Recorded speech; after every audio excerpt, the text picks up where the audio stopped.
old means sick, means frail, means unable to take care of yourself, and so we frame it as a burden.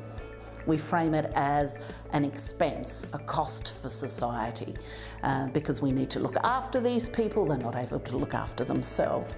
But I think what we've got to understand is that as a society, we've moved on. We've moved on, people live longer. We've compressed morbidity, which means that the years you spent ill, frail, or sick are much smaller, even though you have a longer life.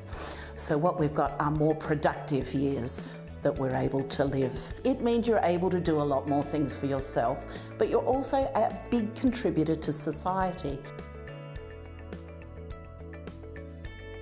What about the corporate sector? What about the business sector in terms of their role and responsibility around looking after or providing services? I think there's a lot of innovation that could be happening in terms of how we provide home and social care to older people in rural communities, because there is definitely going to be a market there. I mean, over half of our 50+ population are growing older in rural and regional areas, and a lot of rural communities aren't necessarily going to be equipped for that. If we start to think about growing services that are community owned, community designed and ultimately community delivered, integrated with volunteering, then we can start to think about not just social entrepreneurship in those small, ageing and economically frail communities. We can start to see the development of an enterprise. Every community is unique. The whole issue for Australians as we're ageing and as baby boomers are ageing around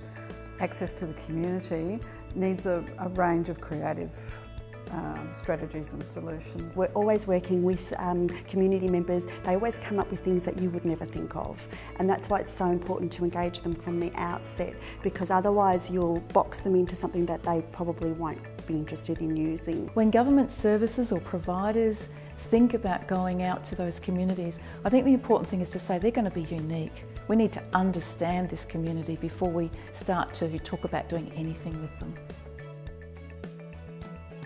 Just as being socially connected is good for your health, being socially isolated is damaging to your health. It's been equated to smoking about 15 cigarettes a day if you're socially isolated. And so many older people live in situations now where they don't necessarily mix with younger generations on a regular basis. And in fact, lots of children I know don't even see seniors on a regular basis. So the more we can bring them together, the better. It's very energising.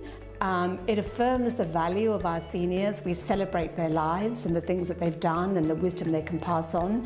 And it's a great learning process for everybody.